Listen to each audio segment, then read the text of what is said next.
In front of me is LANDVO Rino4 Pro, and today I would like to show you how you can add photo to text message.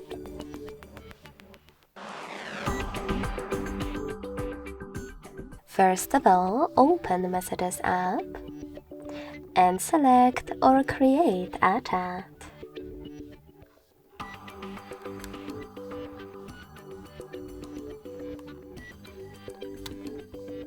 When you're ready, tap on this plus icon at the bottom left corner and select Pictures.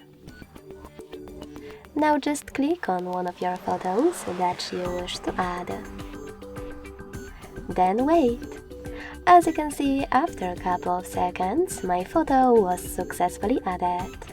If you made a mistake and you wish to replace it, click on Replace on the right. Then select Pictures at the top and tap on the correct one. Thanks so much for watching. If you enjoyed this video, don't forget to leave a like, comment and subscribe.